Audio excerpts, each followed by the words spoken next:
Certo, começou a gravação aqui. Então, boa noite a todos. Sejam bem-vindos, então, à nossa segunda aula aí da disciplina de legislação na EJA, né, e na EGPT, da pós-graduação em EGPT, certo? Primeiro, aí, parabéns a todos os professores, né, no dia aí, comemorado. Então, parabéns a todos. O áudio está baixo. Não sei o que pode ser. Tentar chegar mais perto. Então, parabéns a todos, né, novamente, pela data aí, né, especial. Ahn, Na aula de hoje, então, como vocês já foram avisados, né, a gente vai ter um convidado especial, o professor Daniel Berger. Ahn, Deixa eu ver aqui. Estão me ouvindo bem ou tá baixo? Sim, professor, estamos ouvindo. Tá ouvindo? Certo. O professor, então, Daniel Berger, ele vai fazer uma fala aí, né, não somente ele falar, né, mas a ideia é interagir ah, com todos vocês, né?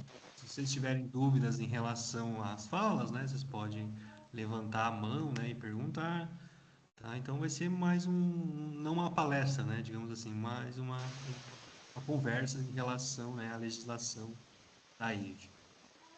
Então, vou fazer a apresentação do professor Daniel, depois ele inicia, né, a fala. Então, o professor Daniel, ele é licenciado em Geografia, mestre e doutor em Educação pela UFSC e especialista em Sabe quem Educação que vai estar na aula de hoje? pessoal, por favor. O Daniel da EJA.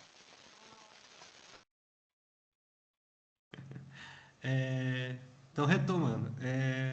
Pessoal, se puder manter o microfone desligado, enquanto a gente fala aqui. Então, o professor, ele é especialista em Educação de Jovens e Adultos, né, na modalidade Pro EJA Médio pelo Cefet.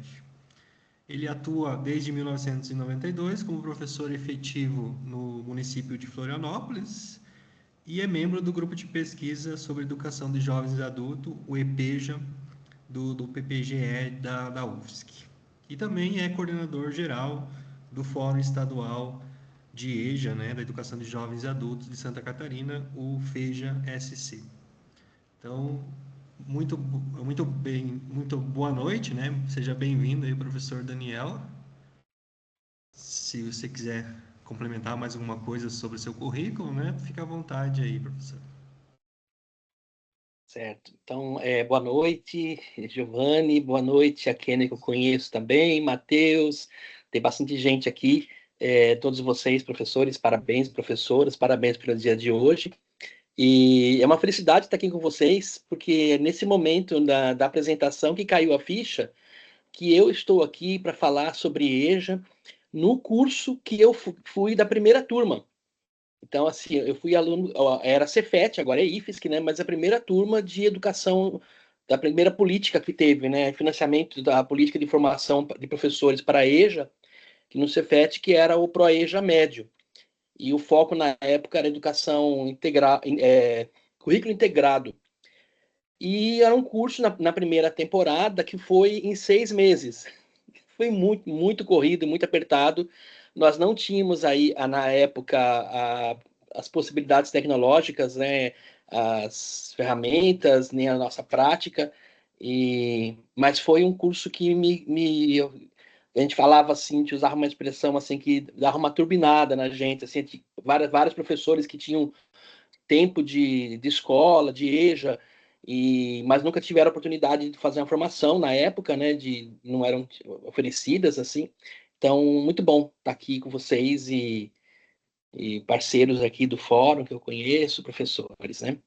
Então, eu vou falar, eu pensei na minha fala, trazer um pouquinho, ao falar da legislação, destacar uma mudança paradigmática que existe entre a Lei 5.692, de 71, né, que implantou o ensino supletivo, e a Lei 9394, de 96, que já, já é maior de idade, mas é a nova LDB, que é chamada de nova LDB, e as normatizações que ocorreram. Além disso, mostrar que existe um conjunto de leis que elas não estão ligadas diretamente à EJA, elas abrangem a educação básica como um todo, né? Não vou citá-las, né? Vou mostrar as fontes onde vocês podem localizá-las. E, por ser educação básica, abrange a EJA. Só que muitas vezes o que não está escrito não é lembrado. Né? Então, por exemplo, a gente tem garantido gestão democrática, está lá na LDB, num capítulo. Quando a gente fala assim, onde é que está a EJA na LDB? A gente acha o artigo onde aparece a referência à modalidade. Mas tem uma parte lá que fala da gestão democrática, que vai falar da gestão democrática na educação básica. Então, abrange a educação de jovens e adultos. No entanto, a gente sabe que a gente tem um caminho longo ainda para implementar a gestão democrática na educação de jovens e adultos. Né? Bom, eu terminei o ensino médio no antigo ensino supletivo. E eu me lembro na época, eu gosto de contar essa história, não sei se talvez um pouco da idade, de começar contando histórias, que eu tinha um professor de química que dava aula na última aula da sexta-feira, que lá em São Paulo começava às 22 horas, porque a aula terminava às 22h45. E eu trabalhava à madrugada, eu entrava meia-noite e saía às 6 no trabalho. E era muito difícil, assim, na sexta-feira, era próximo do centro, né? Era muito trânsito, e muita gente faltava na sexta-feira, né? Ou porque trabalhava, ou porque saiu mais cedo por causa da história do ônibus, né? Que era mais difícil chegar no bairro. E um dia o professor deu uma aula que ele falou sobre pH e pOH, potencial hidroxiliônico. Eu não lembro tudo de cabeça, mas a gente tinha que calcular o pH e pOH.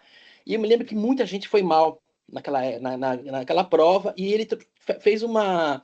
Ele tinha uma justificativa que ele falava assim: eu não passo a mão na cabeça de quem está na educação, de quem está no supletivo, porque eu tenho que oferecer a mesma coisa que eu ofereço para os estudantes durante o dia, eu ofereço para a noite. Então, havia uma preocupação de qualidade no trabalho dele, né? Mas eu acho que essa preocupação ela é bem emblemática de um dilema, de um dos dilemas que perpassam as práticas de educação de jovens e adultos. O que ensinar, né? Como ensinar, o que é direito do aluno. Então, esses são debates que acontecem nas escolas, que muitas vezes os professores se pegam assim, tá, mas é direito do aluno ter esse conteúdo, é direito do aluno ter essa matéria, né? E, bom, e daí na época, foi nessa época que eu me constituí como professor, porque eu fui mal na prova e perdi a prova de recuperação e tive que estudar muito, né? E acabei ajudando os colegas, eles falaram assim, olha, quem sabe se você não vem dar uma aula pra gente no sábado aí, pra gente se preparar para a prova. E ali me constituí como professor. Mas e fui perceber que eu era sujeito da EJA depois de muito tempo, depois de fazer especialização, de tanto ler, a especialização foi sobre os sujeitos da EJA, o TCC também sobre sujeitos da EJA na juventudes, mas não me reconhecia ainda, né? Conhecendo a história das pessoas, que isso vocês já estão tendo, acho que na primeira disciplina, imagino, né? De sujeitos, comecei a perceber, olha, me reconhecer como um sujeito da educação de jovens e adultos. Bom, então a 5692, ela implantava o ensino supletivo. Então é muito comum, se vocês encontrarem alguém que milita na EJA, que trabalha na EJA há muito tempo, e muitos de vocês devem fazer isso que eu vou dizer agora, dizer assim, não é o EJA, é a EJA, porque tem essa memória do ensino supletivo. E o ensino supletivo, ele tinha entre as suas características, né, a ideia de suplência, de suprimento, suprir aquilo que faltou. Então, a pessoa esteve fora da escola, na sexta série, na antiga sexta série, ela volta para a EJA e em 6 meses ela teria um resumo do que ela não teve.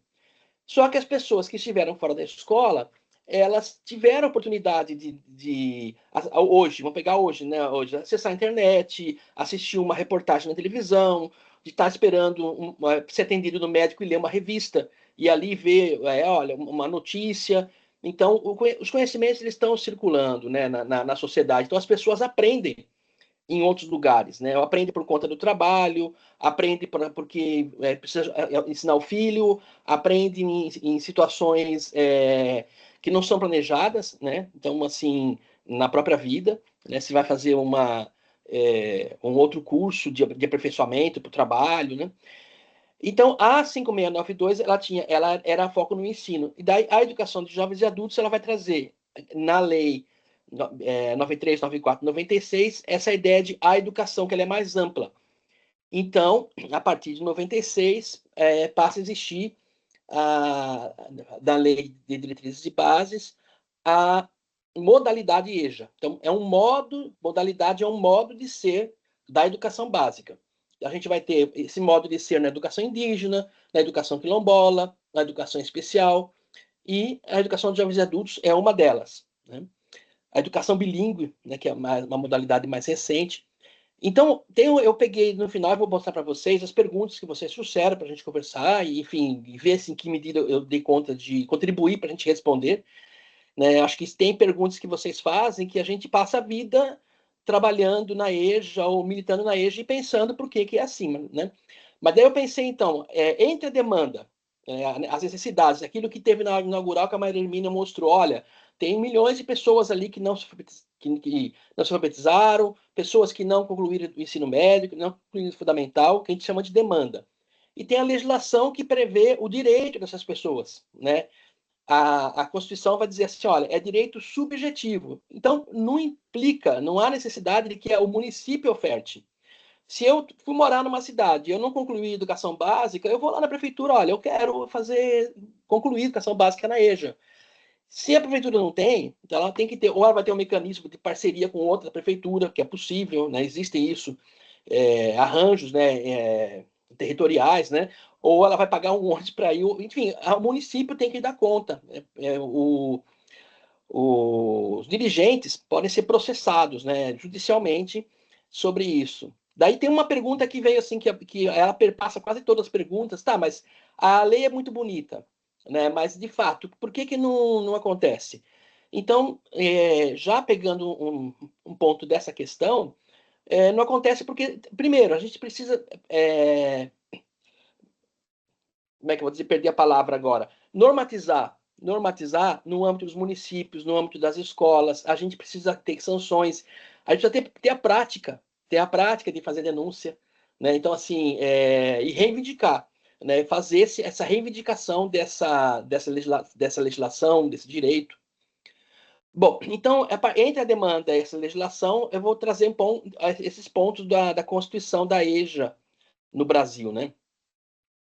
Então, é muito comum quando a gente está na escola e quando o professor novo chega, ele fala assim, olha, mas eu não vou conseguir ensinar, está muito difícil, talvez essa turma eu não consiga trabalhar tal conteúdo, ou então eu nem cheguei nesse conteúdo, já vai acabar o ano, ou então assim, nossa, as pessoas trazem tantas dificuldades, e um professor mais antigo vai dizer assim, olha, procura conhecer esses estudantes, de onde eles vieram, e compreender o que eles já sabem, né? Então, assim, a gente muda o foco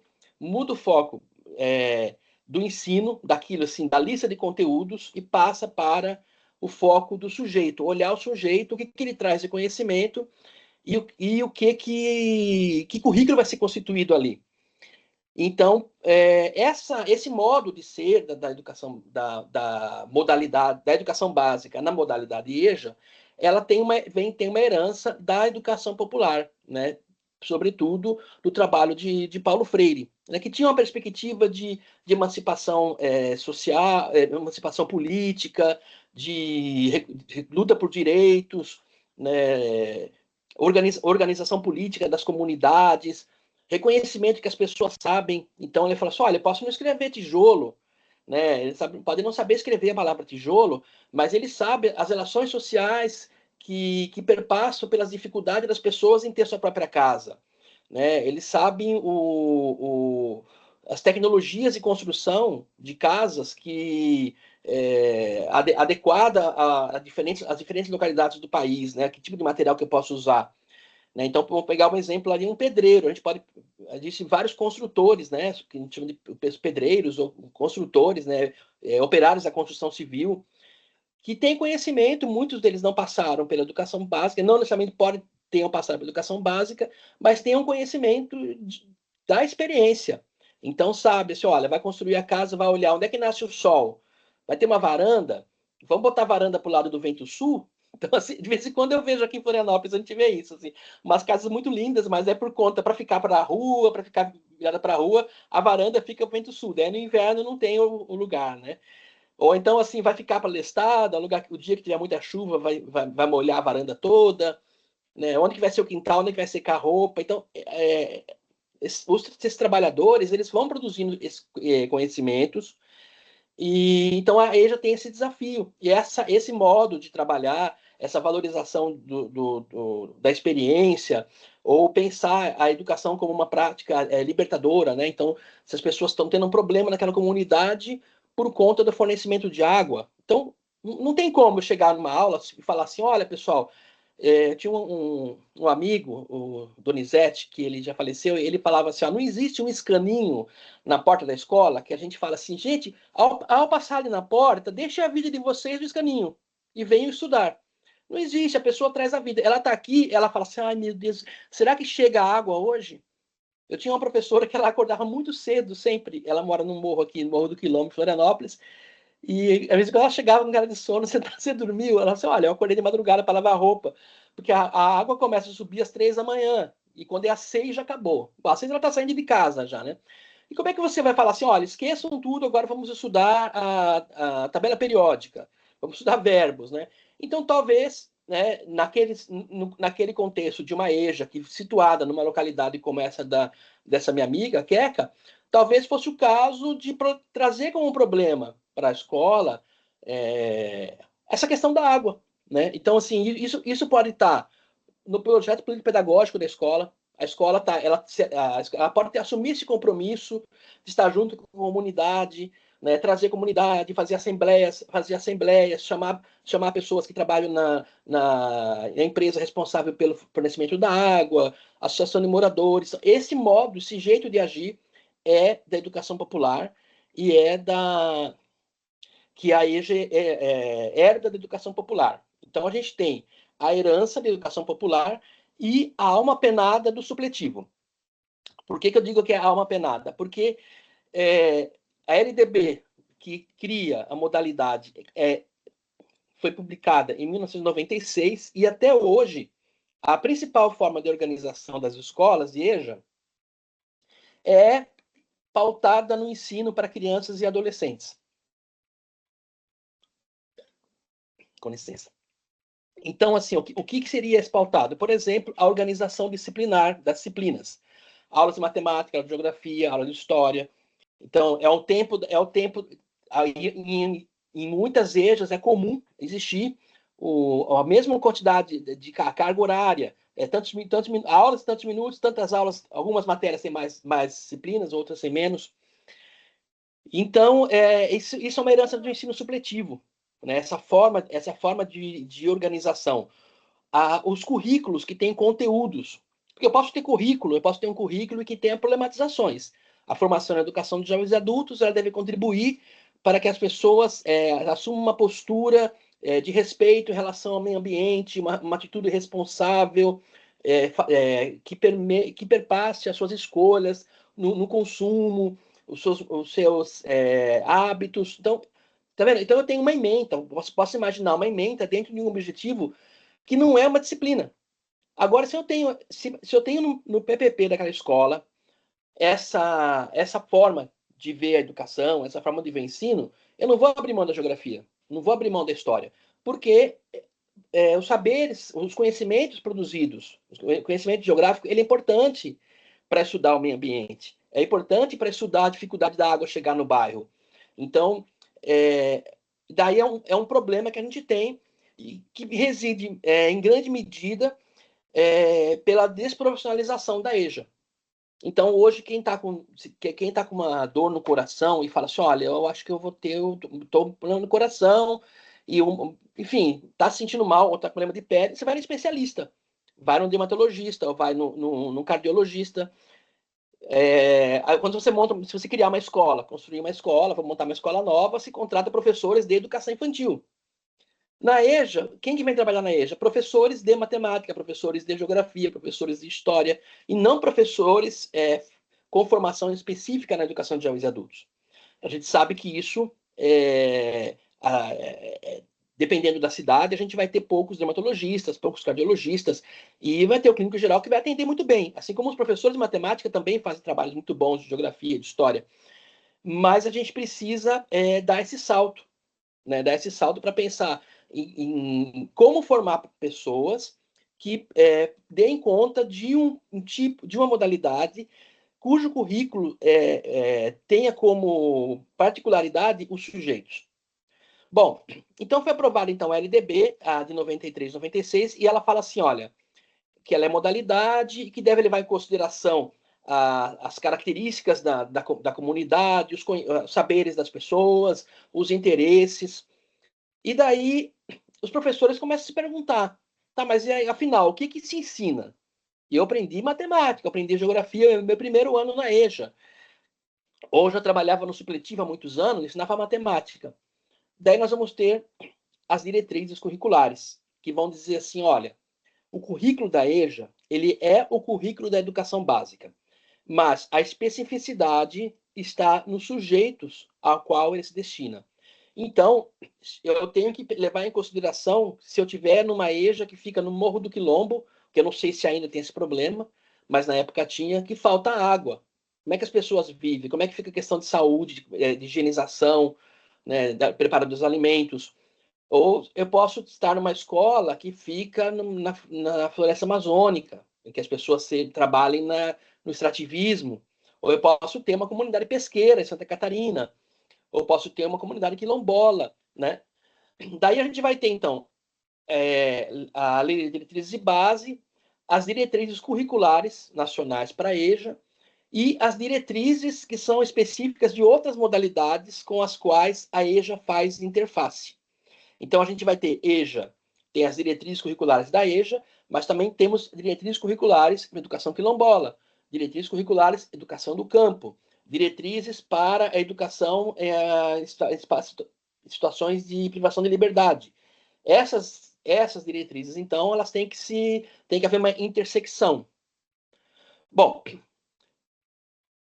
voltando aqui, então, só para reforçando ali, né? O ensino supletivo, abordagem compensatória e recuperadora. Então, não tive aquele conteúdo, eu vou ter esse conteúdo. Daniel, Oi, pode falar. tu tá apresentando slides? Não, Agora eu vou não. abrir para vocês aqui. Eu estou falando aqui, mas eu não apresentei. Mas vamos lá, vou abrir. E, na Ah, verdade, eu tá. comecei a falar, e agora que eu falei que vou mostrar. Mas no início eu não tinha intenção de apresentar mesmo. A ideia era começar falando mesmo ali. Mas é sem problemas. Não, mas é importante para. E daí eu disponibilizei, pessoal, com o professor, tem essa versão aqui, eu não consigo baixá-la, eu só consigo ter o link. Mas eu disponibilizei o mesmo conteúdo no documento em que eu fiz a preparação desse encontro aqui, que eu fui colocando os pontos, né, os links. Eu disponibilizei, está em PDF, daí ali tem uma série de links que são interessantes. Alguns eu vou mostrar para vocês aqui hoje. Bom, então daí a gente tem o contexto histórico esse primeiro ali. Tá mostrando para vocês já ou não? Tá mostrando sim. Sim. Aparece, né? Bom, então, retomando então a ideia, né, que o que a gente tem hoje como a EJA, ele é resultado de uma herança que era a educação popular, de onde a gente traz uma forma de se relacionar com as pessoas, a compreensão de horizontalidade. Então, tem uma fala da Jaqueline Ventura, que ela fala assim, quando você quer ensinar matemática para o João, você precisa saber de matemática, mas também precisa saber de João. Né? Então, essa forma de pensar, ela vem da educação popular. E nos anos 70, a gente vai ter a Lei 5692, que ela tinha um viés muito tecnicista, né? E ela trazia, então, essa abordagem compensatória, de recuperação do tempo perdido, do resumo. Né? Nós temos a Rita, que alguns de vocês devem conhecer, que é do nosso fórum de EJA, em que ela fala assim, quando é que a gente usa suplemento? Né? Quando está faltando alguma coisa. Um suplemento vitamínico, né? O médico fala, fazer uma suplementação, suplementação de hormônio, E o supletivo, ele vem essa ideia, está faltando alguma coisa. Só que as pessoas passam a vida, constroem suas famílias, montam seus negócios e constroem a vida fora da escola. Então, e nesse processo elas aprendem, né? Então, durante os anos 80, principalmente, os movimentos sociais, né, de reivindicação pela nova Constituinte, movimento constituinte, os grupos de pesquisa em educação começaram a dizer, olha, as pessoas aprendem em outros lugares, elas aprendem em tempos diferentes, e daí a gente tem, em 96, com a Constituição de 1988, essa mudança de concepção. É muito comum a gente ouvir falar assim, olha, o artigo 205, né, que é dever do Estado, ele vai dizer o seguinte, que é dever do Estado a escolarização, mesmo para aquelas pessoas que não tiveram condições, oportunidades. A gente fala assim, a gente tem preferido dizer assim, para quem não foi garantido o direito à educação. Né? Então, assim, a educação ela é direito de todos, inclusive para aquelas pessoas para as quais não foi garantido o direito na idade considerada obrigatória. Então, assim, essa idade obrigatória, ela pode mudar, ela muda. Né? Assim como a compreensão do que a juventude, por exemplo, quando eu fiz a especialização no Cefet, eu fiz o TCC, era a juventude, era uma faixa etária. Hoje a gente tem outra faixa etária. A gente não tinha o estatuto, assim como o estatuto de idoso. O que é idoso? Então isso mas essa mesma lei, a Constituição, ela vai dizer o seguinte: igualdade de condições para acesso e permanência. Então aqui ela traz uma coisa muito importante, que é a compreensão de políticas de equalização. Eu não sei se alguns de vocês já viram, por ter trazido aqui, não me lembrei de trazer, mas tem uma imagem que mostra a diferença entre igualdade e equidade. Né? Então eu tenho um muro, e aqui eu tenho um campo de futebol, e aqui eu tenho 3 crianças assistindo o jogo. E para as 3 eu ofereço o mesmo banco. Só que cada uma tem altura. Uma consegue ficar muito alta acima do muro, outra fica com o muro aqui e a outra fica para baixo do muro.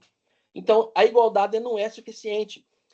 Quando eu fiz o ensino fundamental, no primeiro ou 8ª série, era muito comum os professores entrarem e falarem assim, olha, gente, aqui todo mundo tem que se respeitar, somos todos iguais. Né? E os anos 80, essas discussões que perpassaram ali a nova Constituinte, toda a legislação que se desdobra da Constituição, ela vai trazer essa compreensão. Existe uma desigualdade nesse país, então é necessário garantir condições de acesso e permanência. É necessário que existam políticas que possibilitem essa equidade, que seria tratar de forma desigual os desiguais. Então, não são... Quando chega às 8 da manhã, as crianças chegam numa escola, algumas chegam com café tomado, com banho bem dormido, outras teve briga na comunidade, divide um quarto com muitos, ou não tem quarto, ou tem situação de violência, ou estão com fome. Então, as condições das pessoas são desiguais. Então, não basta dizer se todos têm direito. O direito está aí, está garantido. Mas com que condição? Como é que isso aparece hoje? Como é que eu vejo ali pela EJA, né, pelos trabalhos que a gente tem feito com estudantes? Eles falam assim, olha, eu fiquei 5 anos tentando entrar num Instituto Federal que não é daqui de Santa Catarina, isso lá no Rio Grande do Sul. Uma moça falou assim, eu fiquei 5 anos tentando entrar. Não, Santa Catarina é aqui. 5 anos, daqui de Santa Catarina, ficou 5 anos tentando entrar. Por quê?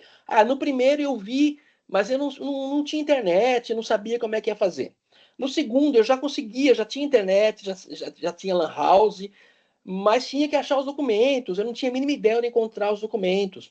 Então, tem coisas que são muito simples para algumas pessoas, e para outras pessoas pode ser muito dificultoso. Por exemplo, ler um edital. Né? Vai ler o edital e vai dizer, olha, artigo 1, artigo 2, daí fala uma coisa, daqui a pouco volta embaixo diz, exceto não sei o quê. Então, as pessoas têm essas dificuldades. Então, não adianta falar assim, olha, publicamos o edital para chamada, mas as pessoas não têm as mesmas condições de acessar aquele edital, de usar aquele edital, de ter um computador para fazer a inscrição. E lá no Rio Grande do Sul nós ouvimos o contrário. Eu já comecei o curso 4 vezes. Eu sempre começo, mas depois eu termino. Porque eu preciso trabalhar. Então, é preciso que existam políticas que garantam a permanência das pessoas. Né? Eu preciso ter bolsa. Né? Se a gente tem. Gente, deputado tem bolsa para comprar terno. Por que que sujeito da EJA não pode ter bolsa para comprar um pão com queijo e presunto que seja, né? Ou que enfim, um almoço, uma quentinha, né? Então assim, quando a gente fala assim, mas daí gente, é muita gente, né? Vamos pagar. Se deputado tem bolsa, não é bolsa, né? É outro nome que diz, mas é um dinheiro público para comprar o terno. Uma pessoa que tem um salário, por que que estudante da EJA não tem? Então, daí a gente precisa ter outras políticas, né? O que a gente tem, que tem sido discutido, né, em termos de educação de jovens e adultos, desafios da legislação? A necessidade de ações intersetoriais, né? Porque a pessoa deixa de ir para a EJA. Teve uma outra colega que falou assim, isso, o Carlos Alberto está falando aqui, né, uma questão de políticas públicas.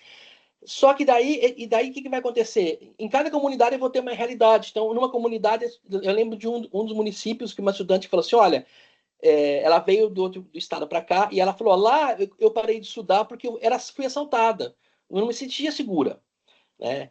Aqui tem ônibus, mas como eu sou a última a chegar, a última a descer, às vezes ele não quer entrar, ele para na esquina, não quer entrar na rua, porque sou só eu, então tem que brigar com o motorista. Então, e tem questões que são leis, né, e outras são normas que tem que ser colocada, né, tem que ser.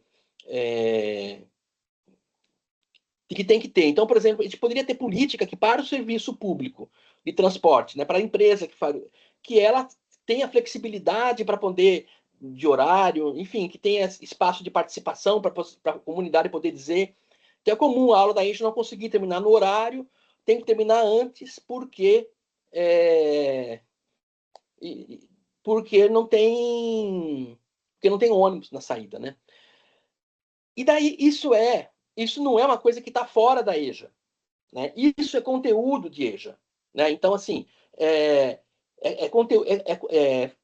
não existe assim um desafio pedagógico, curricular aqui, e os problemas da comunidade fora. E a gente fala assim, é difícil trabalhar esse conteúdo porque o problema lá está fora. Não, o problema da comunidade, o problema de vida das pessoas. Né? Miguel Arroyo fala assim, a EJA ele é um campo de direitos. Porque à medida que a pessoa se escolariza, ela volta para a escola, volta na EJA, ela tem possibilidade de compreender o quanto ela foi enganada, ela tem condições de calcular o que ela paga que não está adequado, compreender direitos, né? Muitas vezes as pessoas... a gente está falando, aquelas pessoas que a Maria Hermínia trouxe os números, são pessoas que ocupam os cargos mais pesados, os contratos mais precários, e são aquelas pessoas assim que estão mais sob risco de perder o emprego. Então, você não pode perder, porque se perder emprego, passa fome. Né? Não é uma pessoa que fala, não, eu vou dar um tempo, vou procurar, vou fazer um negócio por enquanto, depois eu volto. Não, passa fome. Então, se o chefe falar assim, não, é assim que funciona, ele pode, no máximo, comentar com um colega ali, e se fizer, né? Então, a escolarização na EJA, ela tem esse papel, trazer a vida para dentro da escola, né? Bom, daí a gente vai ter a LDB, que vai trazer o reconhecimento, que vai definir como direito público subjetivo, e vai dizer assim, para que isso aconteça, o recenseamento tem que ser a chamada pública, né? As pessoas têm que se... E como é que funciona a chamada pública normalmente? Ou é uma propaganda que sai numa notícia que sai como se fosse uma propaganda, né? Uma notícia que sai, olha, estão abertas matrículas, um release que a assessoria de imprensa do município faz e manda. Antigamente era coladinho na agenda das crianças, olha, à noite tem a EJA, né? Avisa os pais que tem EJA. Hoje vai nos grupos de WhatsApp, estão abertas matrículas para EJA. Agora, sim, como é que é a chamada para o Natal das Luzes? Né? Então, assim, cada município tem seu nome, né? Eu estou dando um exemplo aqui, tem sua festa. Venham para Natal, venham para tal coisa, venham para o Oktoberfest, venham para a FENARECO. Gente, a gente não vê ninguém falar vem para a EJA. né? Então, assim, existe uma legislação que diz que tem que ter, mas não existe uma normatização, existe até um parecer da Conselho Nacional de Educação que traz exemplos, né, de chamada pública. Mas isso tem que estar onde? Então, já existe nacionalmente. Assim como na LDB de 96, tinha um artigo lá que dizia assim, olha, o currículo escolar poderá ser organizado de formas diferenciadas, em ciclos, blocos, e até hoje são matérias. Então, a gente fala assim, ó, foi aprovada agora diretrizes operacionais da EJA, 2025, e diz assim, olha, a EJA poderá ser organizada em diferentes modos. Só que isso estava escrito em 96, né? Então, precisa ser normatizado. Então, assim, isso tem que estar nas resoluções do Conselho Estadual, resoluções do Conselho Municipal, PPP da escola, né, PPP da escola, planejamento do trabalho do professor, isso tem que estar interligado, né? Bom, então a gente tem a Constituição Nacional, a Constituição Federal, Lei de Diretrizes de Base, daí tem duas resoluções, as normatizações são específicas da EJA. As diretrizes curriculares, que daí a 11/2000, que vai falar da... Quem não conhece, tem um parecer 11/2000, coloquei no link ali ela é imprescindível fazer a leitura, porque o parecerista ele contou a história, né? Contou a história de como é que surgiu a educação de jovens e adultos, vai trazer as funções da EJA, e vão dizer o seguinte, dentro dessas funções, né? Para que existe a educação de jovens e adultos? E depois vai ter as diretrizes operacionais. Elas vão dizer o tempo de aula, a carga horária do curso, né? A idade mínima para ingresso no ensino fundamental, ensino médio. Então, essas diretrizes operacionais, depois eu vou falar um pouquinho delas, elas vão trazer elementos, alguns que já estavam na LDB, né? Mas que se não tiverem no município e não tiverem no PPP das escolas, ele vai continuar não existindo. Mas então a gente tem, além desses que são específicos da educação, tem um conjunto de leis que abrangem os sujeitos da EJA ou a educação básica como um todo. Então, vamos dar um exemplo. Estatuto da Pessoa com Deficiência. Ali vai dizer dos desafios das barreiras, né, vencimento das barreiras para a educação, o Estatuto da Juventude, que vai falar da especificidade da juventude, o Estatuto da Criança e do Adolescente, o Estatuto do Idoso. Então, por exemplo, o Estatuto do Idoso ele tem um artigo que vai dizer as práticas educativas com idoso elas devem possibilitar, entre outras coisas, a apropriação das tecnologias. Gente, idoso, tudo ele precisa. Para pedir um remédio na farmácia, tem que saber usar um celular. Para pedir o gás, para pedir socorro, para chamar o SAMU, né? Enfim, e desde baixar uma conta, pagar uma conta, né? Exercer os direitos de cidadania. Como é que a gente exerce o direito de cidadania sem ter acesso às tecnologias de comunicação hoje? Isso está lá no Estatuto do Idoso, mas a gente vai, na maior parte das turmas de idosos que a gente for encontrar, de EJA, a gente vai encontrar escolas que muitas vezes não tem biblioteca, que não tem que não tem biblioteca, que não tem laboratório. Então, isso é direito. Então, o direito não é a chamada pública e abrir somente. É abrir, mas possibilitar acesso. E daí a gente fala assim, mas bolsa, né? Então vai ter muitos ainda, porque é alimentação. Então a gente tem legislação, tem uma legislação que trata especificamente da alimentação escolar, da Política Nacional de Alimentação Escolar. Mas da EJA, né? Então, assim, e na EJA? Mas daí, assim, a pessoa que está na EJA, ela tem necessidades nutricionais diferenciadas, né? Trabalhou o dia todo, trabalhou em serviço pesado. Daí chega lá, tem biscoito maisena com achocolatado, né? Enfim. E daí a gente tem um problema na educação de jovens e adultos, que é uma característica, assim, não é um problema, mas assim, os alunos têm uma gratidão muito grande por nós, professores, né? Então, assim, É muito comum, eu imagino que você pode até comentar ali no chat, quem quiser comentar, mas normalmente quando a gente diz assim, gente, assim, a gente fala assim, gente, a EJA mudou minha vida, os professores são maravilhosos, né? Eu já vi encontros assim que alunos falaram assim, gente, a professora tal, parece que ela não dorme, gente, eu tava o tempo todo, ajuda a gente tá com problema, às vezes, olha, meu filho precisava ler um negócio que eu não tô entendendo, a professora ajudou, né? Mas a gente tem que, daí a gente precisa criar situações, oportunidades para que eles possam dizer o que não está bom. E muitas vezes o que não está bom também é em relação ao nosso trabalho, não por desleixo nosso, mas por conta das limitações. Né? Porque a gente faz festa junina, a gente faz rateio para comprar o presente. Vai fazer formatura, os professores, então assim, eu estou no meu grupo lá, os colegas assim, gente, vamos se acalmar com as atividades extras, porque a gente que compra tudo. Né? Muitas vezes, né, acaba acontecendo isso, né? Vai fazer formatura, gente, vai ter nada na formatura, vamos fazer uma vaquinha. Então, assim, e quando a gente faz reunião com os alunos, com os estudantes, né, nos espaços que eu já fiz com a EJA, eu já percebi assim, quando a gente está junto com os professores, eles têm dificuldade em falar. E mesmo quando estão sem os professores, né, tem muita dificuldade. Então, eu lembro de um dos lugares que eu tive, e fazendo uma reunião sobre assim, as necessidades. Né? O objetivo era para pensar as necessidades, para criar uma pauta de reivindicações.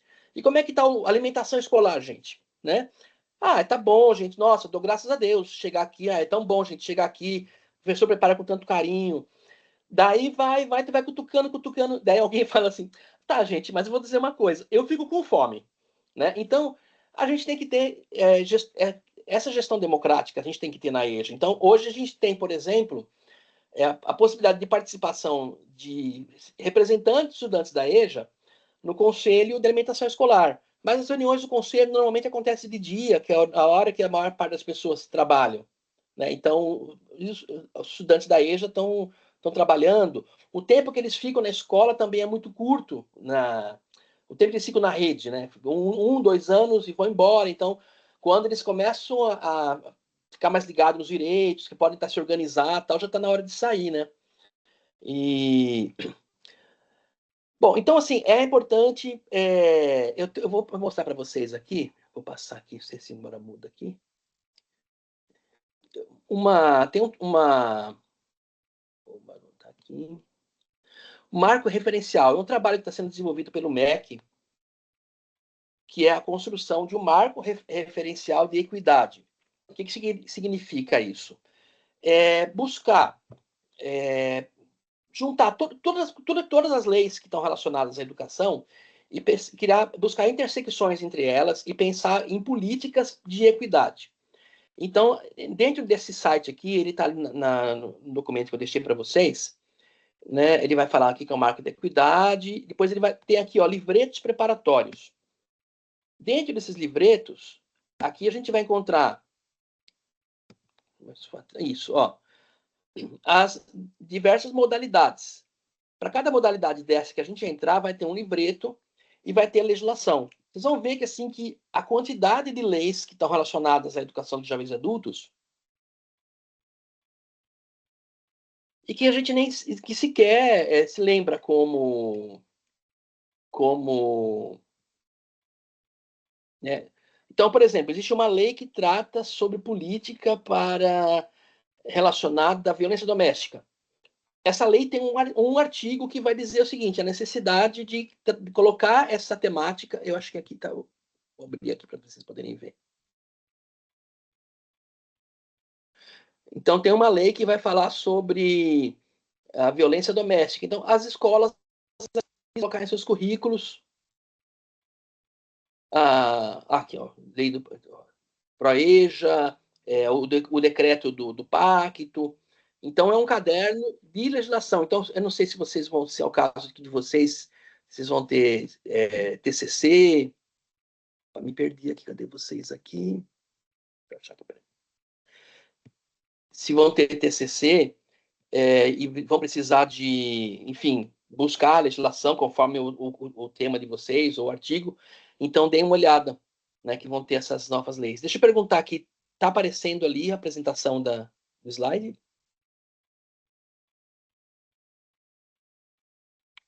Eu mudei. Tá sim. Oi, Daniel, os slides estão aparecendo. Tá.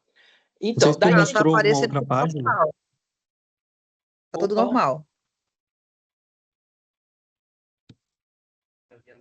Uma outra parte, agora recentemente comentando dos livretos, que era Isso. algo extra slide, isso a gente não viu.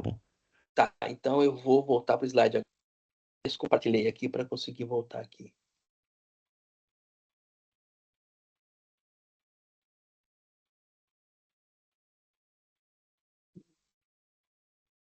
Aparecendo para mim aqui, essa possibilidade que aconteceu aqui. Aqui.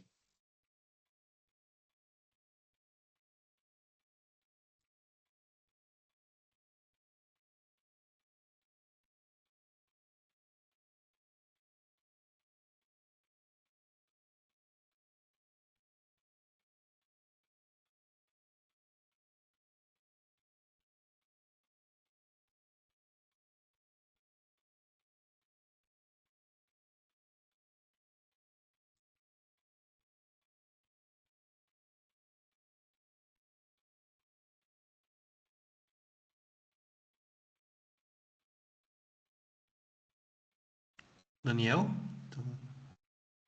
Acho que ficou mudo o teu som. Não tô ouvindo.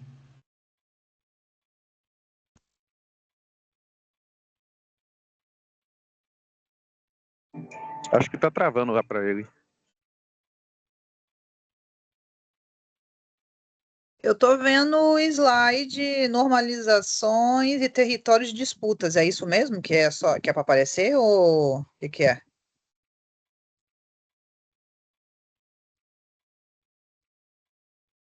Tá parado nesse slide. Ele não continuou, não. É. A imagem dele tá travando. Acho que é problema lá na conexão. O microfone dele tá desligado. A conexão tá horrível. Aqui eu fiquei 2 dias sem internet. Eles arrumaram hoje. Ah, para todo mundo.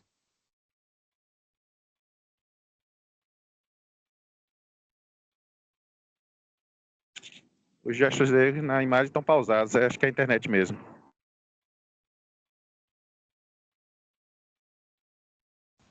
Eu acho que o professor Daniel caiu. Deixa eu ver se ele.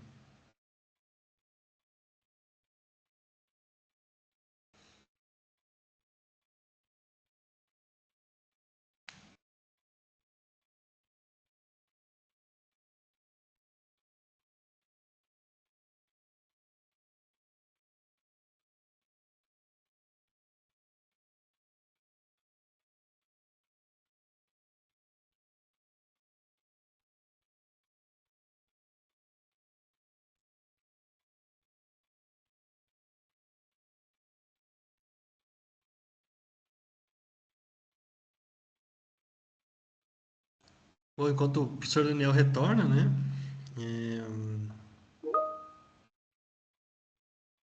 Vocês estão me ouvindo bem também ou tá baixinho de novo? Para mim tá normal. Tô ouvindo.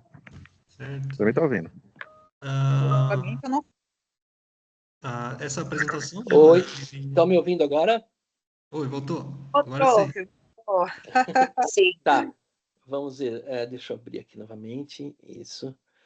Então, eu estava dizendo, então, quando a gente pensa em legislação, seja para educacional, seja para eixo ou para outra modalidade, a gente precisa entender que é sempre um campo de disputas. Então, quando a gente tem, por exemplo, lá numa uma lei que vai relacionada à educação, você vai ter um deputado que vai ter um ponto de vista. Então, vão ter pessoas, por exemplo, em relação à EJA, que vão entender que a educação profissional ela deve se restringir a cursos de qualificação rápidas para que as pessoas tenham acesso ao mercado e que o mercado tenha à disposição mão de obra.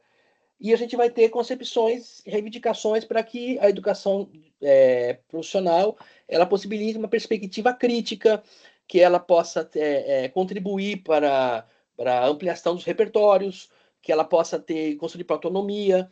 Então, E daí, nessa disputa, a gente, tem as votações, vão tendo recortes. Então, quando a gente lê uma resolução, uma diretriz curricular, a gente precisa ler com bastante cuidado para ver o entendimento que é possível tirar dali. Então, eu participei do Conselho Municipal de Educação aqui durante um tempo e eu dizia assim, quais são os espaços que a legislação possibilita? Daí você vai olhar um artigo e falar, olha, por esse artigo aqui dá para ter esse entendimento. Vocês estão me ouvindo ou não? Sim, Estamos tudo ouvindo sim, professor. certo. Mas Jóia. não está aparecendo mais tua apresentação, Daniel. Isso. Não, eu vou passar agora a apresentação. Perfeitamente seu áudio. Isso. Perfeito. Então a gente tem elas são constituídas em técnicas e EJA, ela é um campo de disputa. Então a gente tem, por exemplo, elaborações que estão presentes na legislação que foram produzidas no campo acadêmico, nas pesquisas nas universidades, né? E a gente tem setores econômicos que têm compreensões diferenciadas e temos também as organizações internacionais, né? A Unesco, e temos as confiteias também, as conferências internacionais de educação de adultos, que acontecem de 12 em 12 anos, e que o Brasil participa, e ali são aprovados, vamos dizer assim, combinados, a gente vai dizer assim, acordos, né, que muitas vezes eles assinaram como se fosse uma carta de intenções. Então, nesses documentos, vão aparecer, lá nesses documentos, quem for fazer, por exemplo, um TCC sobre mulheres na educação de jovens e adultos, por exemplo, precisa ir lá na Confiteia, porque vai aparecer, antes de existir as leis aqui no Brasil, que tratam sobre esse assunto, lá vai estar escrito, olha, de que a educação de adultos é importante para reduzir as desigualdades de gênero que existem no mundo, né? Também como vão aparecer assim, olha, é importante que a educação de adultos tenha como foco a preservação do planeta, a sustentabilidade. Então, muita coisa que está na nossa legislação hoje, ela já existia, né, antes em outros documentos internacionais, não só legislações. E temos os movimentos sociais, então os fóruns de EJA, por exemplo, que também disputam concepções, né, compreensões de como que deve ser, o que deve ser ensinado, como deve ser ensinado, como que deve ser compreendido o currículo, e os movimentos que são representativos dos sujeitos da EJA, movimento de mulheres, movimento de idosos. Então, movimento negro, esses movimentos produzem um conhecimento que são importantes quando a gente pensa na educação de jovens e adultos. Por quê? Lá nas diretrizes curriculares, ele vai dizer assim, olha, que ele vai falar modelo pedagógico próprio. E ele vai dizer o seguinte, o modelo pedagógico próprio é aquele que garante a aprendizagem, né, mas ela leva em consideração as identidades coletivas dos sujeitos. E quando eu olho a identidade coletiva, eu vou identificar estudantes mulheres, negros, em situações de rua, população LGBT, que esteve fora da escola porque seja por conta de preconceito.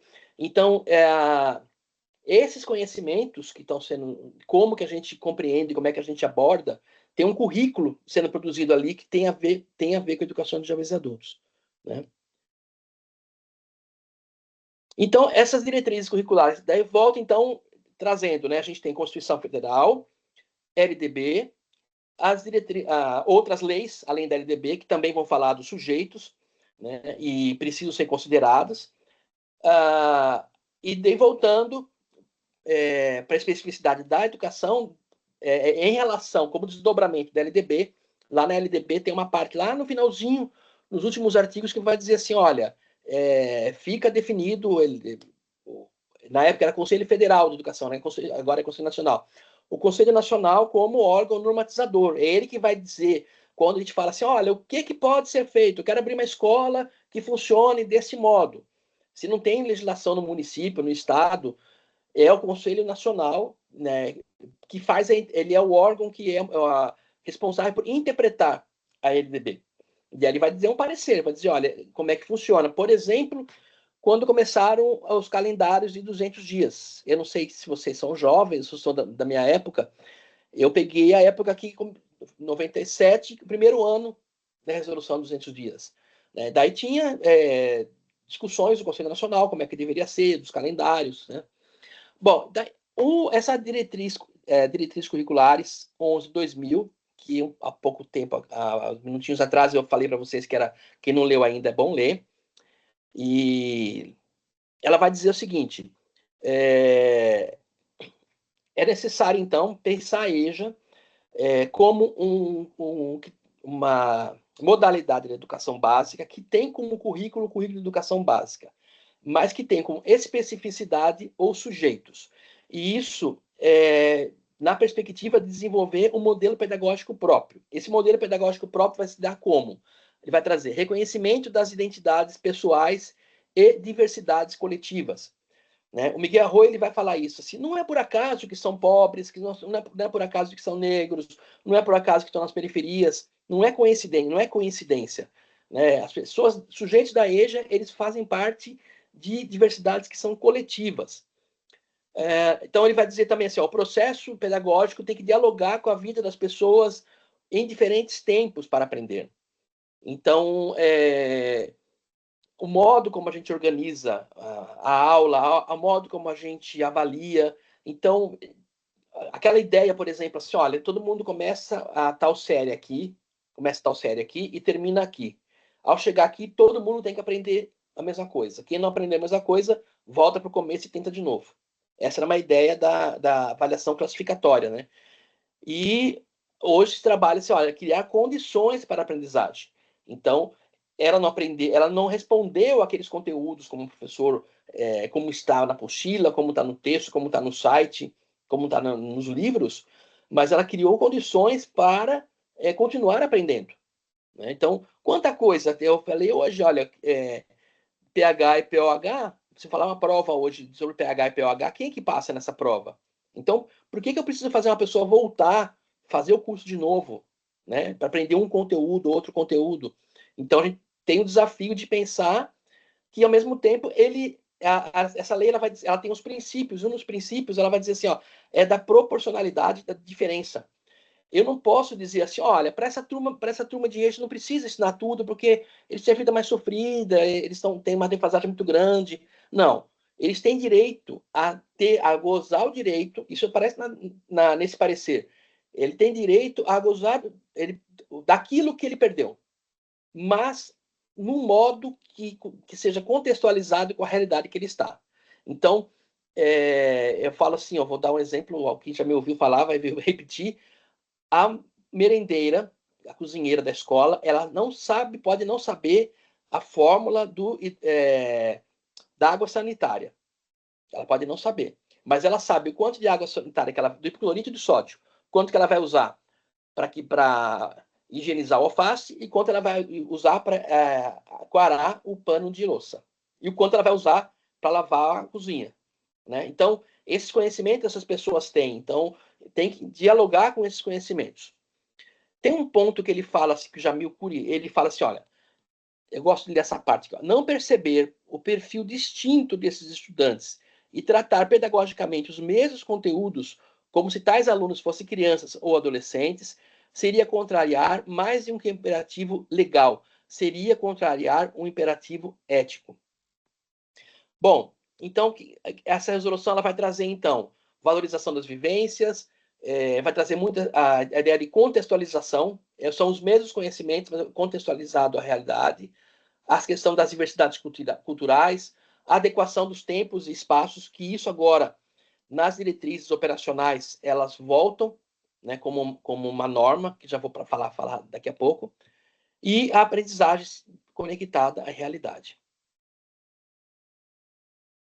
Gente, se tiver alguma pergunta, qualquer coisa, alguma dúvida, podem interromper, tá? Ou anotar para não perder a pergunta.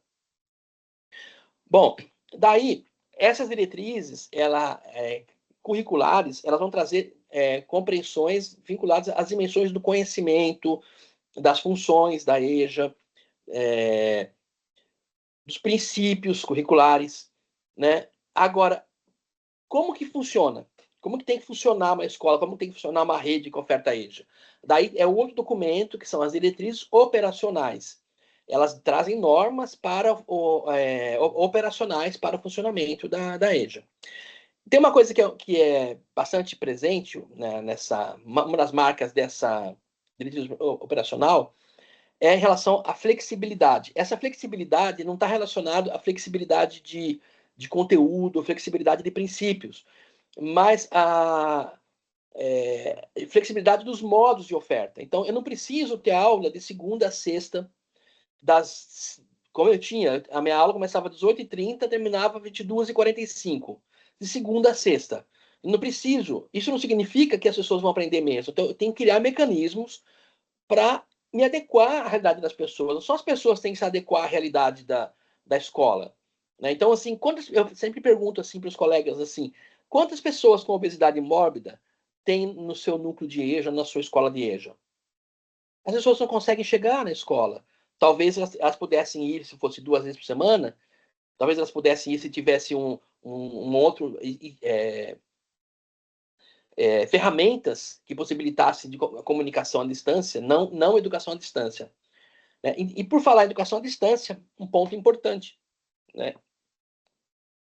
Essas diretrizes operacionais de 2025, elas revogaram as diretrizes operacionais de 2021, que permitia, de uma forma mais ampla, a educação à distância, primeiro segmento e segundo segmento. Hoje pode, o ensino médio, né, ela prevê que o ensino médio pode ser feito à distância, fundamental, presencial. Agora, isso não significa que é obrigatório que todo mundo fique de segunda a sexta na escola. Então, eu posso criar modos de organização do trabalho, de que a pessoa possa ter atividade que ela possa fazer em casa, ou que ela possa, se ela trabalha numa indústria e ela está fazendo um curso, né? No caso de vocês que estão estudando a educação profissional, ela está fazendo um curso de educação profissional integrada com a educação de jovens e adultos, a EGPT. Ela pode, dentro do trabalho dela, desenvolver projetos em que elas em que veicule conhecimentos que são específicos da prática profissional. Isso tem que ser criado, né? Então, ela vai trazer, então, essas diretrizes, elas vão reafirmar essa autonomia que os sistemas têm para criar o currículo de forma diversificada. Então, isso não significa que eu vou falar assim, não precisa ter matemática, não precisa ter português. Não. Significa que, inclusive, a legislação, essa diretriz, ela vai dizer, tem que ter 200 horas de cada uma. Mas isso é o que tem que ser garantido. Não significa que tem que ter 200 horas de geografia.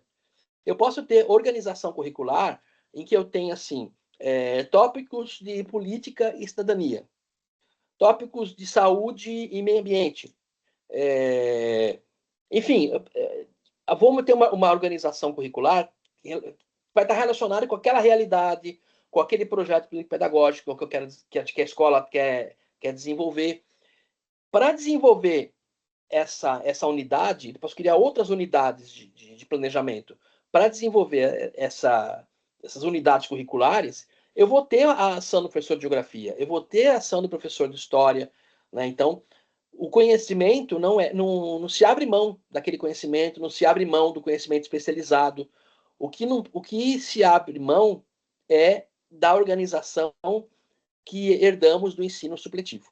Né? Então, assim, separadinho por hora, de matemática um dia, geografia outro, ou então faço matemática, 2 meses de matemática, daí no meio disso eu tive um problema na minha comunidade, sei lá, surgiu um evento, alguém falou do hotel ali, surgiu um evento no hotel e o chefe falou assim, olha, quem quiser pode fazer hora extra. É cheio de conta para pagar, vou fazer hora extra. Daí perde uma aula, perde 2, perdeu a unidade. Daí tem que esperar o próximo trimestre. E às vezes, dependendo da região, o professor de matemática está numa comunidade, no outro 2 meses ele está em outra, daí até que volte aqui. Né? Então, isso é uma coisa que precisa. Organização em diversos turnos. Né? Então, eu preciso... A mãe está com a criança na escola de manhã, a mãe está sozinha. Mas não a aula vai ter à noite, no horário que a mãe não pode ir, né? Por exemplo. Né? E a garantia de acesso à questão das barreiras, né? salas multimeios, educação especial, professores, segundo professor, né? Então, e daí assim, vai trazer também essa necessidade de considerar, reafirma a necessidade das realidades culturais, né? Quilombolas, ribeirinhos, assim como a especificidade da educação bilíngue na educação de surdos, né? Isso, então, a resolução de 2025. Bom, deixa eu ver quanto tempo que eu tenho. Tinha uma pergunta, eu acho que eu podia fazer o seguinte, antes de pular isso aqui e abrir para a gente fazer mais perguntas. Tinha uma pergunta que era assim, o que é que pode ser feito? Ou, deixa eu perguntar, Giovanni, é fácil para você apresentar aquele vídeo que eu te mandei, pequenininho? Eu não sei se o som... Pode ser? Deixa Deixa eu ver como é que ele chama aqui. Deixa eu, então, interromper o compartilhamento.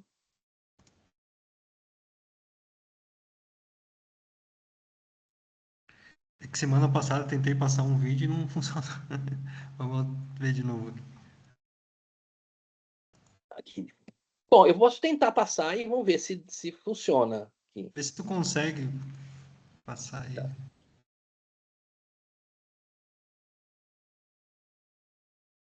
Então, daí, depois, daqui a pouco eu vou mostrar as perguntas, né, que chegaram, e quero agradecer pela envio dessas perguntas, a gente pode conversar sobre elas, e uma delas é como fazer isso, né?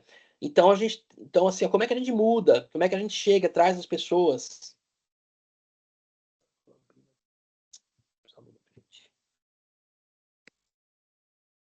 E...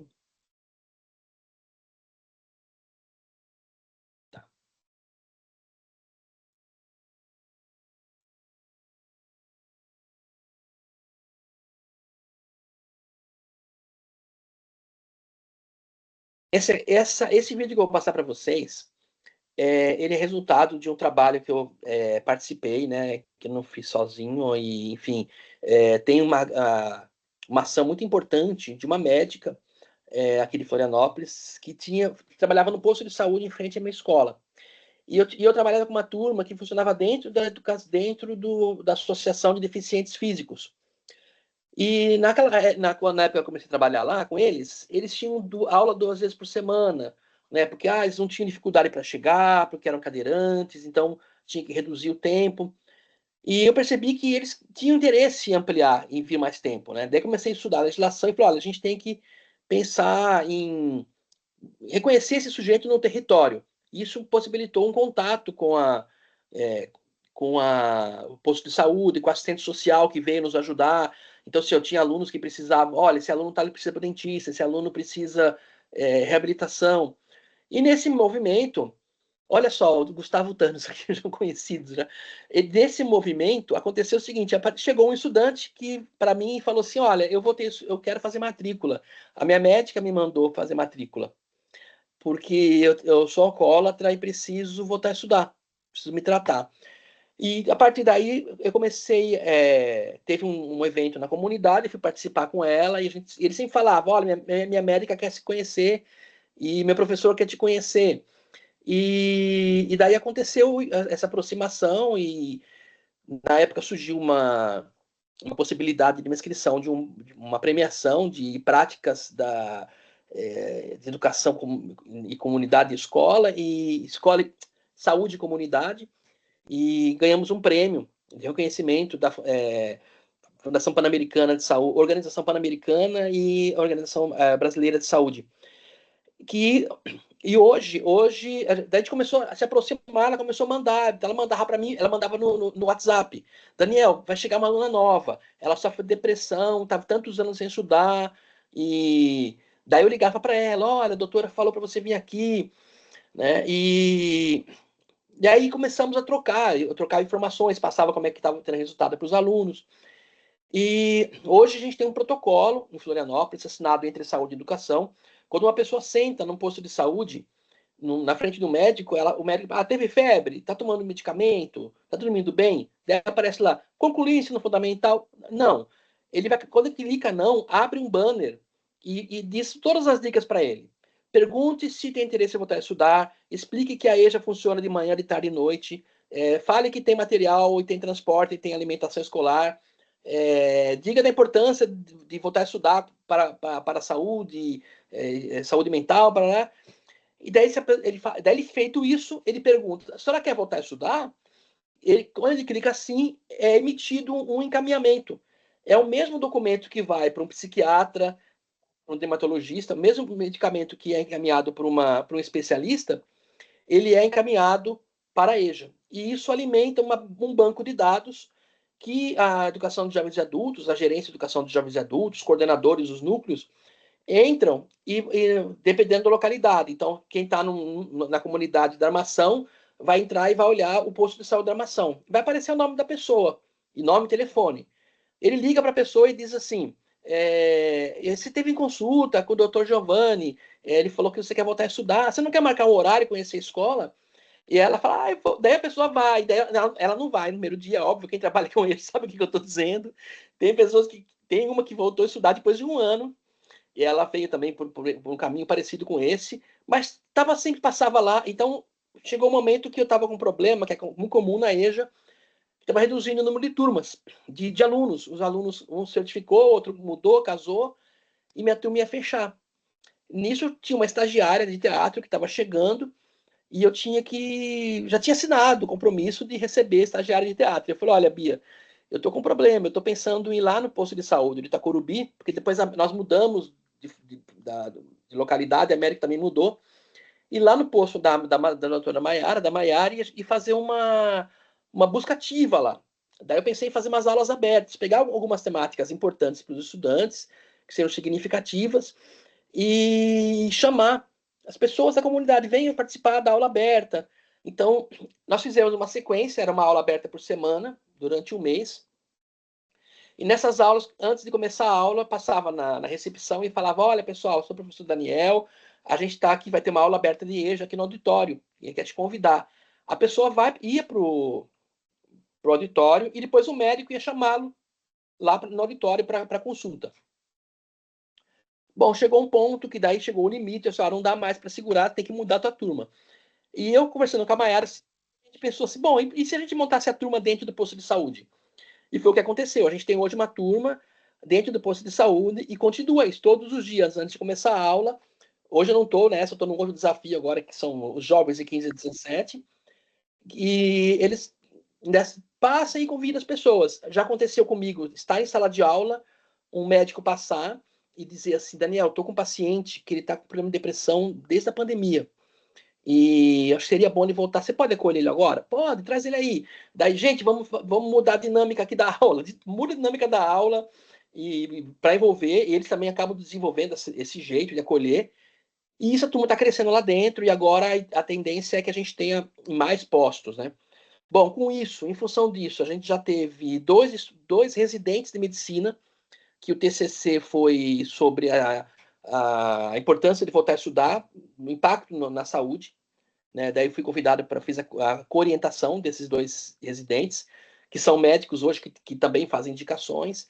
E desde 2022, desde que a gente começou a parceria, todo ano nós entramos, ou eu ou outra pessoa do Fórum de EJA, entra na formação dos médicos residentes. Então, sexta-feira vai ter uma aula e nós vamos participar. Vou eu, mais alguns professores, vamos levar alguns estudantes e médicos residentes do município inteiro. O que eu vou mostrar para vocês aqui é uma campanha que foi feita para os médicos. Deixa eu perguntar se está aparecendo, né? Foi feito para os médicos, para sensibilizar os médicos para que eles usem o protocolo.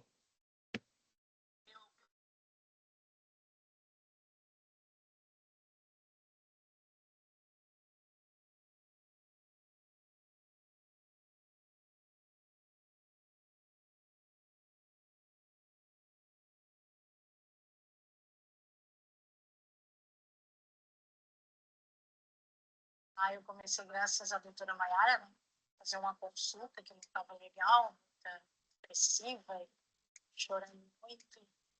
A me apresentou, falou sobre o ex, né? Eu até perguntei para ela, mas o que é isso, né? Que eu não sabia. Ela falou que a escola de jovens e adultos, né? Através do ex, né? Agora eu estou no teatro. A gente participa também ali da nossa hortinha, né? A gente planta, a gente dá uma olhadinha, vai ali, aprende sobre as hortas. A gente foi também no museu, foi muito bom, né? Que a gente mora aqui e não conhecia o museu, e através do EJA a gente conhece, a gente aprende. Então é muito bom, está sendo muito bom mesmo. Educação é um determinante social modificável e um dos mais negligenciados. Agora, a atenção primária de Florianópolis pode prescrever o direito ao estudo, caminhando as pessoas para a educação de jovens e adultos. A educação de jovens e adultos é gratuita, funciona em horários flexíveis e, além disso, o estudante tem possibilidade de acesso a óculos e transporte gratuito, além de muito mais qualidade de vida. Outro diferencial muito importante é que na educação de jovens e adultos, a pesquisa é o princípio educativo e o ensino tem como foco os interesses dos estudantes. Para fazer o encaminhamento, pergunte à pessoa acima de 15 anos, em especial aos idosos que estão há muito tempo fora da escola, se eles têm interesse a retomar os estudos. Encaminhe via CELC, na agenda SMS Educação de Jovens e Adultos, EJA, Ensino Fundamental. Qualquer dúvida, acesse o protocolo. Após o encaminhamento, a equipe da EJA entrará em contato para fazer o acolhimento do futuro estudante. Encaminhar para a educação dos jovens e adultos é oferecer educação, cidadania, contribuir para a construção da autonomia e, principalmente, mudanças em trajetórias de vida.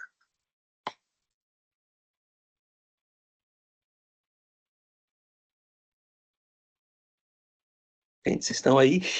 Dá um silêncio aí. Deixa eu ver.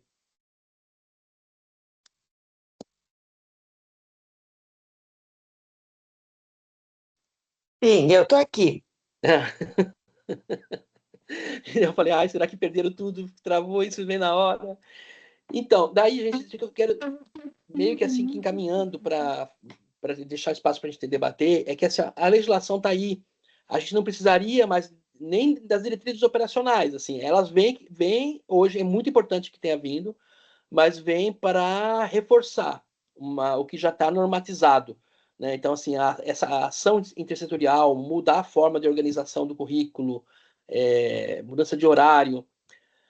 Bom, eu não falo. O que eu deixei de falar para vocês ainda, né? Da legislação relacionada à educação profissional e tecnológica, mas eu acredito que vocês nos conteúdos de vocês devem ter ainda, né?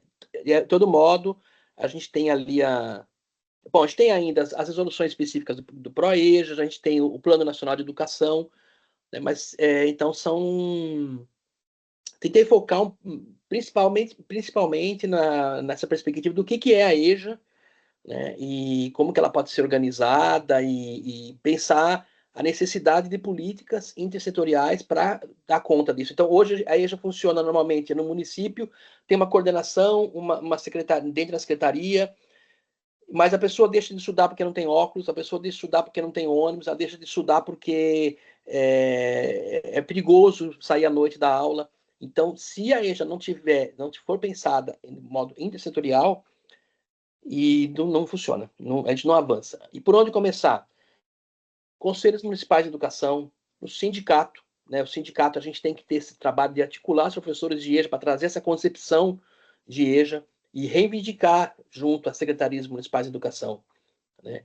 E na pesquisa, né? O que vocês vão fazer, vão começar agora, eu imagino, ali, estudando e conhecendo as realidades, né? Cada município tem sua realidade, cada escola tem sua realidade, mas eu acho que é isso. Eu vou deixar um tempinho, então, porque eu acho que eu usei 1h25, né? Desculpem. Eu falei pro Giovanni eu falo pra caramba, né? Então... Não, mas é muito bom te ouvir, Daniel. Tá me ouvindo bem agora? Tô Sim. mais perto aqui do microfone. Não, muito obrigado pela contribuição, né? Assim como todo mundo aqui, eu também aprendi bastante durante a sua fala, né? O projeto ali final, né? Bastante inspirador, como o pessoal colocou aqui, né? Excelente. Eu catei algumas perguntas aqui no chat, né? Uhum. A maioria do pessoal comentando, né? Dando exemplos aí da realidade deles, né? Teve uma deixa eu achar aqui, da Rosalena, depois a Aurélia complementou, né? Em relação que ela entende que o currículo EJA deve ser flexível, né, contextualizado e voltado à realidade dos educandos, valorizando as experiências de vida e promovendo a formação cidadã crítica e emancipadora. Dela pergunta se teria uma outra forma, né, além dessas daí. E daí a Aurélia, né, ela complementa, né, e como que faz, né, no caso, com as pessoas que não se alfabetizaram na idade certa. Teria... Eu perdi um pouquinho da tua. Qual é a que fala das pessoas da rede hoteleira? Não perdi qual que é a mensagem. É um pouquinho lá no começo, quase. Deixa eu ver.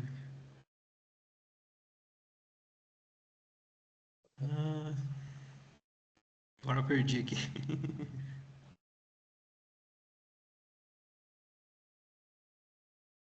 Tá um pouco baixo para mim ainda. Vou repetir a pergunta aqui no chat. Isso.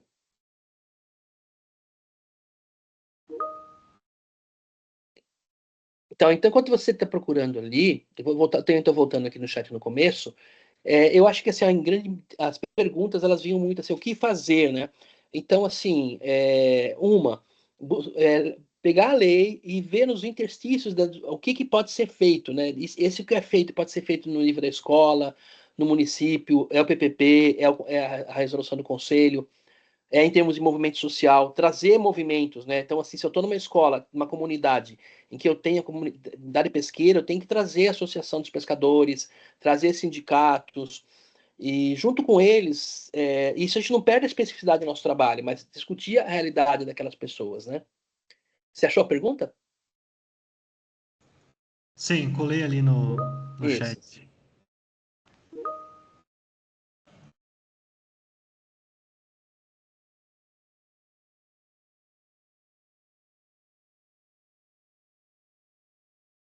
Tem uma pergunta aqui, que é do Carlos, que ele fala assim, ó, que eu acredito que esteja falando quando estava falando da especificidade do sujeito. Ele fala, ó, mas essa ideia é prejudicial ao comprometimento do professor não especialista na EJA? Então, a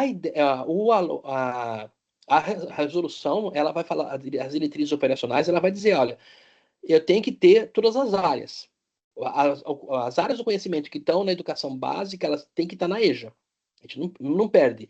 O que a gente não precisa é da organização dos tempos, é a diversificação dos tempos. Mas isso criar condições para que isso aconteça, né? Professores com carga horária, por exemplo, na rede aqui de Florianópolis do trabalho, todos os professores têm a mesma carga horária.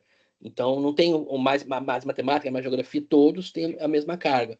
Então, não é abrir mão da especificidade. Agora, uma coisa que a gente tem aprendido aqui é que a gente pode trazer um pouco os princípios da educação integral. Então, por exemplo, eu estava tendo com essa turma do ano passado, com a turma que funciona no posto de saúde, uma pesquisa sobre a importância da medicina alternativa. Então a gente discutiu o que era medicina alternativa, como que se desenvolveu as práticas integrativas, questões históricas. E daí tinha um ponto da nossa pesquisa que era a importância da fé. Quando que a fé era importante, quando que a fé... daí eles mesmos falaram assim, olha, às vezes a pessoa fala assim, não, seja o que Deus quiser e não se cuida. Né? Em outros momentos a pessoa tem uma postura positiva e isso é importante para a cura. Daí nós trouxemos uma benzedeira, que é a benzedeira mais jovem de Florianópolis. Né? Ela é benzedeira e ela deu uma palestra para a gente, ela até benzer quem quisesse benzer. Então, ela não substituiu um professor, né? não terceirizou, mas trouxe um conhecimento que está na comunidade. Né?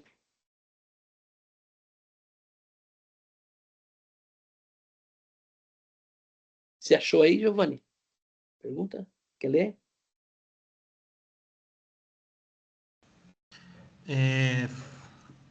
Tá me ouvindo agora? Sim, sim. Tá. Acho que por causa do computador que eu usei um outro. Foi a Rosalena que ela perguntou. Ela fez um comentário, né? Entendo que o currículo da EJA deve ser flexível, contextualizado e voltado à realidade dos educandos, valorizando suas experiências de vida e promovendo a formação cidadã crítica e emancipadora. Ela pergunta se teria uma outra forma de de fazer isso, né? Isso é o que diz a legislação. A gente já tem, no fórum, a gente tem discutido, e também, acho que também aí pessoal do Fórum LGBT, já ouvi em algumas conversas também, a compreensão do que é flexível, né? Porque às vezes assim, ó, o flexível pode ser diminuir o tempo, mas precarizar, não oferecer, acabar não oferecendo o que ele tem de direito. Então, a gente diz, ó, quando a gente fala flexível, é o modo de organização da oferta. Né? Mas eu não posso flexibilizar, então, assim, olha, eu vou reduzir as horas ou oferecer menos conteúdo, entendendo o conteúdo de um modo amplo, assim, né? Mas é nesse caminho. A legislação vai trazer muito isso, né? O princípio da contextualização. Essa fala que Rosalena traz é bem o que aparece lá no documento das diretrizes, né? Ele vai trazer o princípio da contextualização, o princípio da proporcionalidade, né? Eu não posso oferecer menos, mas eu também não tenho que fazer igual faz com o fígado de ganso, daí, que você vai lá, coloca vai empurrando a comida para na boca do ganso, né? Então, assim, tem que aprender isso, tem direito, vamos lá, você tem que aprender, vamos decorar. Não, não é isso, hein? Mas é nesse sentido que você fala mesmo, não tem... como é que os alunos não se alfabetizam na idade certa?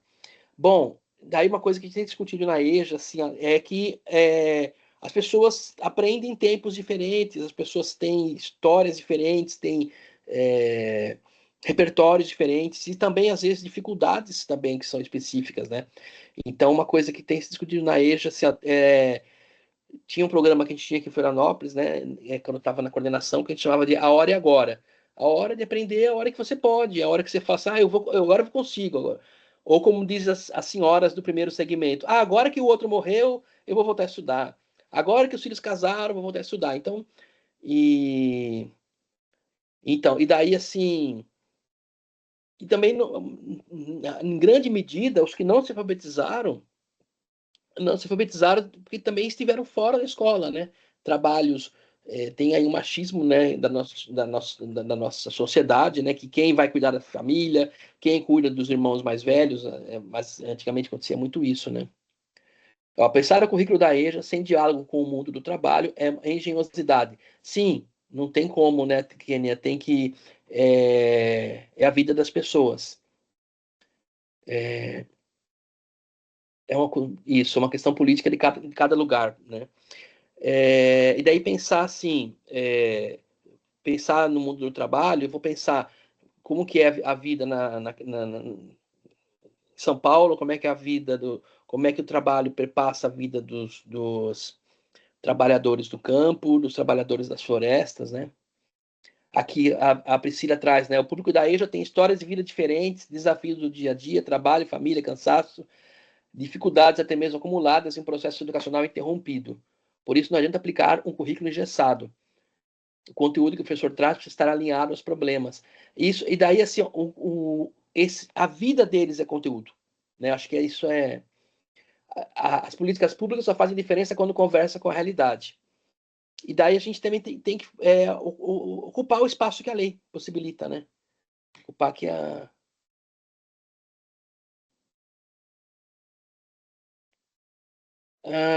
daí alguém trouxe aqui, né? O INSS, sua agenda por aplicativo. Daí é muito comum você chegar no órgão público, eu não sei, não, mas é só entrar no site.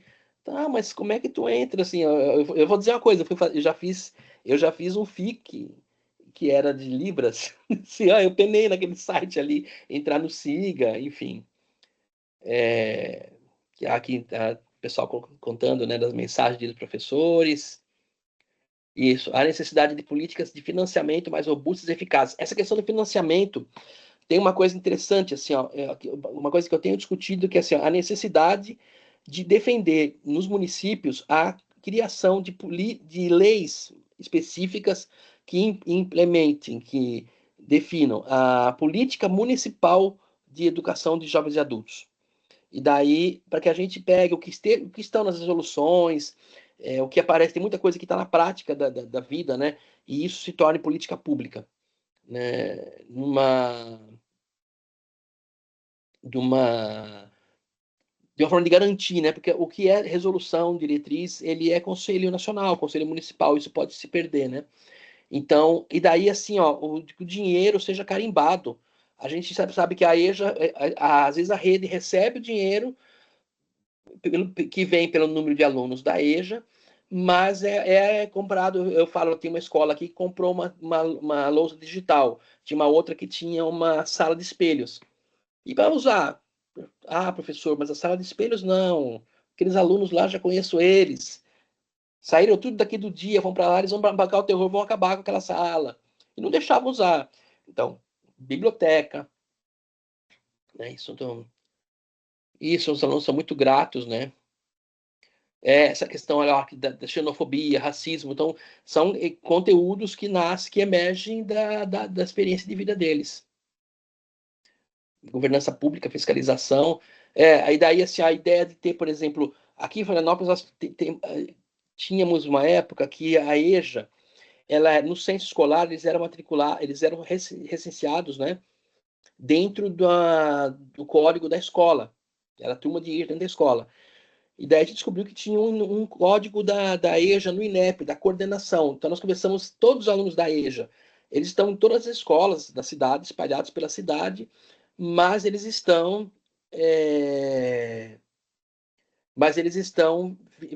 vinculados no censo da EJA. Então o recurso, quando ele chega, ele vai para a mão de quem está na EJA. Então os professores da EJA vão dizer como é que funciona. Não sei como é que é na realidade de vocês, mas eu já vi situação assim, gente, precisa de uma bola, a bola tá muito... a bola deve vir a bola mais velha. Assim, gente, essa bola aí parecia um coco, uma bola de capotão desfiando, que era uma bola nova, né? Por que não...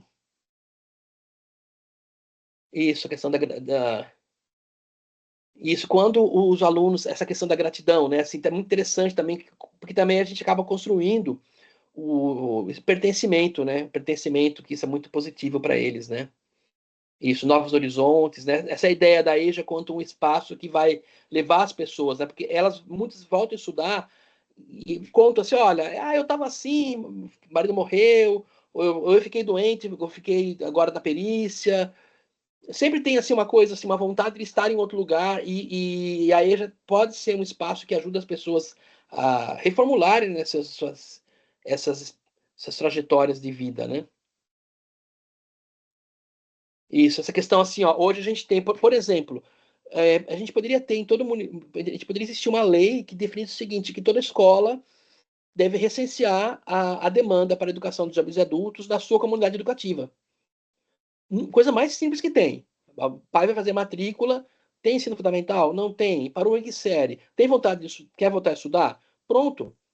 Né? E a escola se comprometer, ter um indicador que diga percentual de escolarização da comunidade educativa.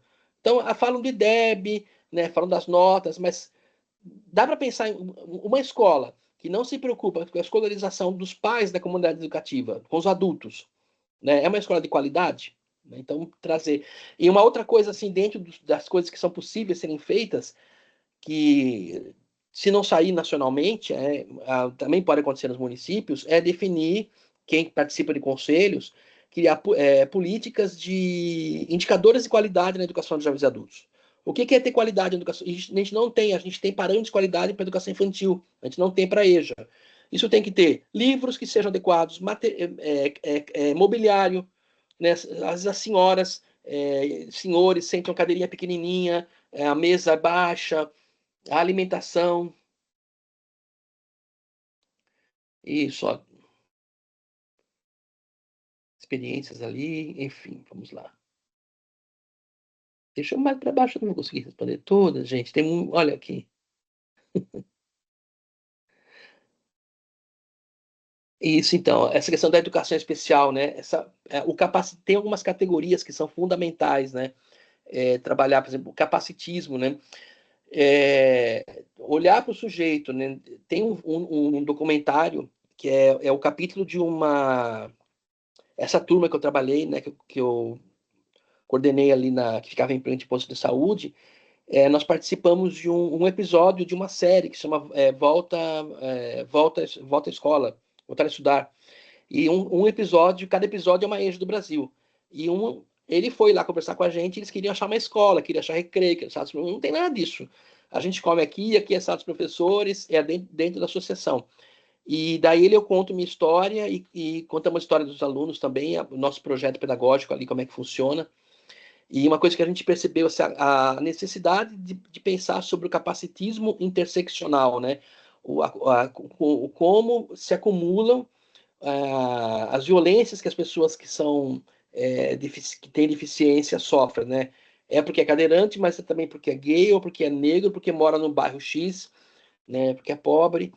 E então pensar isso tem que estar no PPP da EJA, isso tem que estar no PPP da EJA, né? Então não é suficiente, né? Não pensar nisso, né? Porque isso vai passar pela vida das pessoas, né?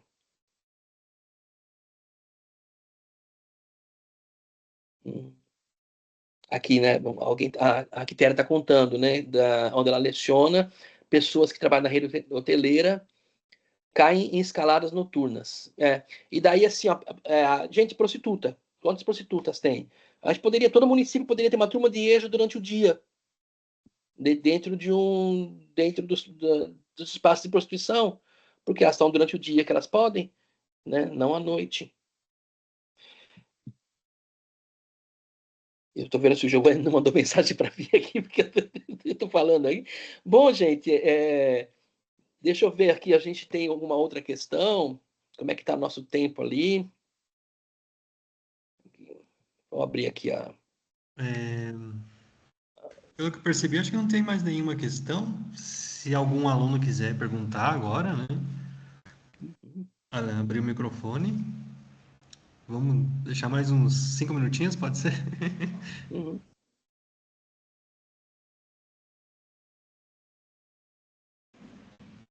Daí, se tu me permite, né? Eles perguntaram antes ali se eu posso compartilhar com eles, né? O material que você Uhum. Sim, apresentou. foi por esse objetivo mesmo que eu trouxe. Esse vídeo, esse documentário, depois se usarem com eles, com os alunos, depois quiserem mandar uma notícia aí do que acharam e dar uns retornos ali, eu fico feliz também. Então, pessoal, eu coloco lá no Moodle lá para vocês, tá? Junto com a aula de hoje. Eu acho que não tem mais perguntas, né? Então, gostaria novamente de agradecer a sua participação, Daniel. A primeira vez que eu te escuto, né, falando, já vi que tem pessoas ali que colocaram que gostam de ouvir você falar, né? E foi muito importante, né, essa sua fala aí, ligando, né, a nossa disciplina, né, a legislação, junto com a disciplina da professora Gracielma lá e da professora Vanessa, né, que é de sujeitos da EJA, né? Então, são duas disciplinas aí que estão acontecendo agora, né? Então, a sua fala meio que engloba aí as duas, né? O pessoal está agradecendo ali, né? Então, novamente, muito obrigado. Sinta-se sempre bem-vindo, né? Quando quiser compartilhar mais algum momento aí com nós. Após aí dura mais um ano, né? Tem mais um ano ainda pela frente, né? Quando quiser fazer mais uma fala, é só ligar para a Raquel, né? Mandar uma mensagem para a Raquel, lá ela combina com você.